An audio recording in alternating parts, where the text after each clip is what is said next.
Next comes an English play by our senior students.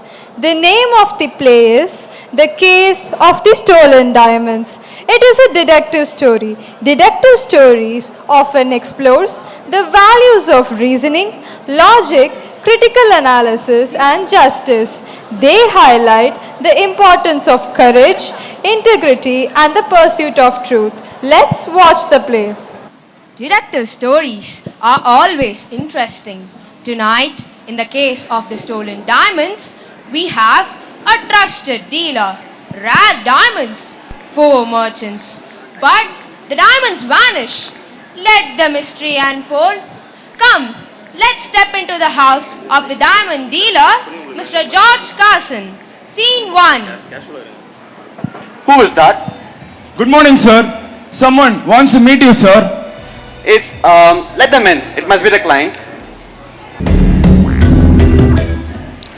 Hello, John. Hello, Sir George. I have a very important business for you. These Russian diamonds are worth 25,000 pounds. Make the sale before the night is out. Sure, sir. Your diamonds are in safe hands. I will hire the best merchants in this business. You better, George. I hope you know the consequences if things go wrong. Farewell. Mr. George Carson invites 4 of the best diamond merchants in the town. Mr. Andrew McNulty, Madam Dorothy, Madam Jennifer and Mr. Spiller. They gather at Mr. George's residence. Scene 2. Pleasant evening to each of you, my friends. Come on, George. Show us those diamonds you've been raving about. Ladies and gentlemen, you will not be disappointed. Beautiful! They must be worth a hefty sum. Wow! These diamonds are nothing like I have seen before. That's right. These Russian diamonds are worth 25,000 pounds. Wow! 25,000 pounds. Mr. George, can I have a minute with you, please? Sure.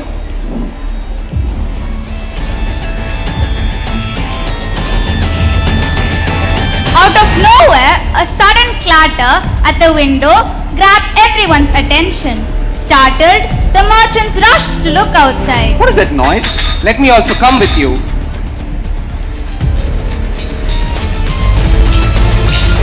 Just seconds pass, but in those seconds, the perfect distraction is created. When they turn back, the diamonds are gone. What in the world? Where are the diamonds? What? The diamonds, where are they? This can't be happening. I just saw them. Are you sure you placed them back on the table, George? Everyone, please check your pockets.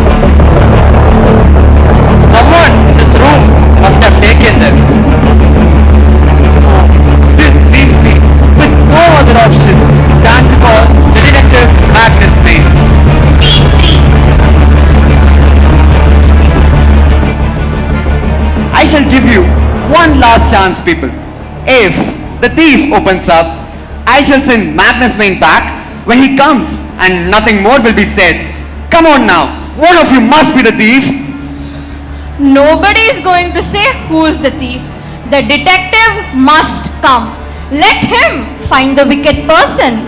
Those diamonds, they're worth a fortune. I cannot call the police because my client's name will be disclosed and it must remain a secret. Somebody's got a heart of stone. If the thief is here, he must be laughing up his sleeve. Well, the thief must be here, Spiller. Must be here. We've searched each other, but the sparkles haven't been found. Perhaps the thief is an invisible man, McNulty? Oh, for heaven's sake, don't joke about it, Spiller. Oh, these Americans. They laugh at all the nothings. McNulty, I think the smart man who lifted these stones won't be found by Sir George or by his famous detective Magnus Main. By the way, George, I hope you have insured against theft, haven't you? Yes, I will get the amount back, but my reputation as a diamond dealer will be gone forever. Nobody will trust me hereafter. Sir George, If the thief is discovered, you will have to spread the news. So everybody in this diamond trade will know about this cheat. But suppose he is not discovered, he walks out with 25,000 pounds worth of diamonds. Mrs. Dorothy, I'm getting impatient. I wish this guy Magnus Main would come soon. But I am not impatient. I am hungry. It's been 4 hours since my last meal. Couldn't Brett bring us some sandwiches, Sir George? Oh, I'm sorry, Madam Jennifer. I hope you'll understand. If Brett entered this room, the thief might slip in the diamonds when we aren't looking, and so they could be taken away forever. Good gracious! You don't believe your butler? No. I'm confused that even I suspect myself. I don't want any changes or disturbances in this room. I want things as they are until Maine comes. Till then, nobody can come in or leave this room. But this is too harsh. This is the first time in my life I've been suspected of being a crook. Everyone feels as you do, Spiller. Let Maine come. Let him solve this mystery. Yes, it's a mystery. Those diamonds were in the table some minutes before. We saw them. We handled them. Oh, why did I turn my back on them? Yes, we turned our backs on them when the stones rattled against the window. So that's when the robbery took place. Scene 4. Who is that? It's me, sir, Brett. What do you want? A gentleman at door wants to meet you, sir. Is it Magnus Main? Yes, sir. Alright, bring him in at once. Warm welcome, Mr. Main. How are you, George? I'm fine. Please come in. Your phone message mentioned some very valuable diamonds had been stolen.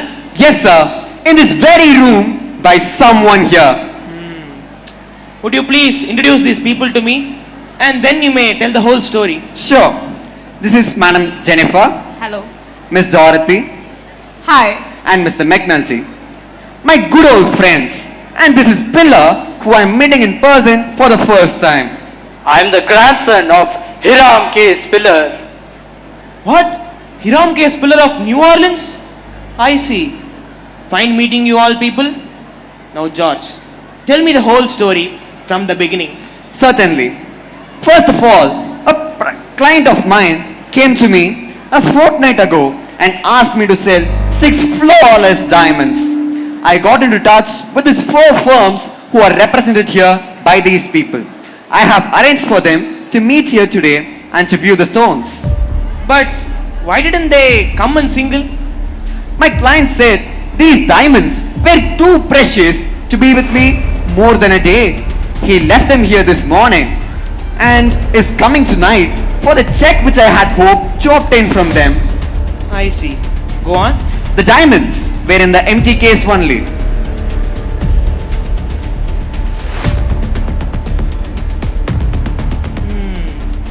Please continue. McNulty and I were standing by the fireplace when we heard the rattle at the window. Yes, Mr. Main, it was a rattle, just as if pebbles were being thrown against the panes. I guess Mr. Spiller was sitting on that chair with his back to you and so facing the window. Am I right? Wow, that's a mighty smart guess. It wasn't a guess, my dear friend. It was a deduction. So, can you tell me where I was? Yes, with your back to the window. And Madam Dorothy, you were sitting on this chair with your back to the door and so facing the window. Am I right? Quite right. How did you deduce all that?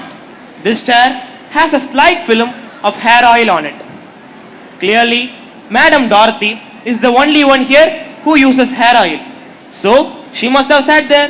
But what about Spiller and me? I see that you have ink-stained fingers. The blot on that piece of paper lying on the table corresponds to it in color. So, you must have been there. So, once you had placed Dorothy and me, you could fit Spiller into his place. Exactly. Observation is the basis of all good deductions. Now, George, please continue. Sure. McNulty and I were standing by the fireplace when we heard the rattle at the window. They both rushed towards the window, and the other three got out of their seats and joined us. When I leaned out to see what the noise was about, there wasn't a soul. When I turned around, the diamonds had vanished from the open jewel case. Mr. McNulty, when you walked to the window with Sir George, you were on his right or left? It was on his left. My memory says so. And now the suspicion seems to rest among us three at the table, Dorothy, Spiller and me. But I have nothing to do with the diamonds. Wait. Sir George, are there any hiding places in this room? The room has been ransacked. All right. Now, tell me people, in which order were you arranged near the window? I don't know. I was leaning out. I was on Sir George's left. I was on his right. I was on the right beside Spiller. I was also on the right beside Jennifer. Excellent. The case is fairly straightforward. What? Do you mean you know who did it? Yes. Hey, this guy's nuts. We searched each other, but the sparkles are not with us. Who is the thief, Main? Before that, the person who has the diamonds now is not the thief. Oh, this is awfully exciting. Come on, Mr. Main, show us the thief. Mr. Main, I would prefer to have the diamonds safe in my possession before you accuse anyone. That's right, George. The diamonds are only with you. What? Do I have them? Certainly. Feel them in your right hand pocket. My right hand pocket? It's only the matchbox I have. Exactly. The diamonds are inside the matchbox. My goodness, the diamonds are here. So, you had the sparkles all this time with you and you kept blaming us? I'm sorry, Sir George, but that's not fair. We need an explanation. Yes, Sir George, we do need an explanation. You can't blame us blindly. Perhaps you might have done it for claiming insurance for the diamonds. Mr. Andrew McNulty, this is an insult. I demand an apology. My dear friends, please stop arguing. Haven't I already told you that the person who has the diamonds now is not the thief? Sir George is innocent. Thank you, Main. At least you believe in me. Listen to me, people. A moment's thought would show that Sir George is innocent. When you heard the noise from the window, he was the first one to leave the table. And while doing so, the diamonds were still inside the case, weren't they? Yes. So, it was not possible for him to steal the diamonds. He is innocent. Well, Mr. Main, if Sir George is innocent, then I am too, for I was with him while he was opening the windows. That's right. So that makes either Dorothy, Spiller or myself guilty. Correct. One of you three is the thief. But who was the likeliest person? That is, who had the best chance of doing it? Obviously, the one farthest from the window. Because they would have to pass the table to get there and would naturally be behind everyone else. The thief could have easily taken the case in their hands, turned it quickly over, dropping the jewels into their hands. Wait, are you accusing me, Main? Probably, if you were the last one to leave the table. Well, nobody saw who left the table last, so you can't prove anything. I agree. But look at the order you people were standing near the window. All three of you were on the right side of George. The diamonds were also on his right side. So, it was easy enough for any one of you to slip the jewels into his pocket. I agree. But how did the jewels come to the matchbox? I'll explain that soon, Jennifer. The thief must be left-handed because using the right hand would have meant stretching the arm across the body, and this action might have been easily detected. And George, the only left-handed person in this place, is Mr. Spiller. This guy is nuts. I'm right-handed. No, absolutely not. Listen to me, people. This guy knots his tie in a left-handed fashion. Exactly. Not only that, the fingernails of his right hand are more carefully clipped than those of his left hand. Yes, you are right. He has been using his right hand purposefully all these hours to mislead you. But his credentials are good. I have the letter from his firm in my pocket. He is the grandson of the original Hiram K. Spiller of No, he New isn't. Orleans. No, he isn't. He does not have the accent as the one who lives in New Orleans. Furthermore, a jeweler of New Orleans would never use the word sparkles for diamonds. Spiller is a criminal, George. If I were you, I would phone the police right away. I will call the cops now. No, you won't. Look at me. You have to answer my pistol. I wouldn't do that if I were you. Mr. McNulty, Brett! But, Maine, how did the jewels come to the matchbox? That is still a mystery. the tier of match packet lying on the table is of American brand, which means it belongs to Spiller. After using his last match, he had torn the match packet off.